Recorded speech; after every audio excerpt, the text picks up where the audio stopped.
வாங்க. அவரை இங்க வந்து உட்காந்து சாப்பிட சொல்லுங்க. அவன் எப்பவுமே அங்கதான் உட்காந்து சாப்பிடுவான். சாப்பாடுங்கிறது கடவுள் மாதிரி. அதை கண்ட இடத்துல உட்காந்து சாப்பிடக்கூடாது. சாப்பாடுக்குன்னு ஒரு மரியாதை கொடுக்கணும்னு எங்க அம்மா சொல்லுவாங்க. அவரை இங்க உட்காந்து சாப்பிட சொல்லுங்க. வாசு, இங்க வந்து உட்காந்து சாப்பிடுப்பா. நான் எப்பவும் இங்கதான் உட்காந்து சாப்பிடுவேன்னு உனக்கு தெரியும்லண்ணே. ஏய், அதான் கண்ட இடத்துல உட்காந்து சாப்பிடக்கூடாது அண்ணி சொல்றாங்கல்ல, கேக்கல? மா என்னம்மா இதெல்லாம்? ஏய், உங்க அண்ணி சொல்லிட்டால, வாடா இங்க வந்து உட்காந்து சாப்பிடு வா. வாங்க, இங்க உட்காந்து சாப்பிடுங்க.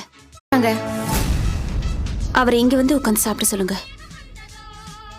அவன் எப்பவுமே அங்கதான் உட்காந்து சாப்பிடுவான். சாப்பாடுங்கிறது கடவுள் மாதிரி. அதை கண்ட இடத்துல உட்காந்து சாப்பிடக்கூடாது. சாப்பாடுக்குன்னு ஒரு மரியாதை கொடுக்கணும்னு எங்க அம்மா சொல்லுவாங்க. அவரை இங்க உட்காந்து சாப்பிட சொல்லுங்க. வாசு, இங்க வந்து உட்காந்து சாப்பிடுப்பா. நான் எப்பவும் இங்கதான் உட்காந்து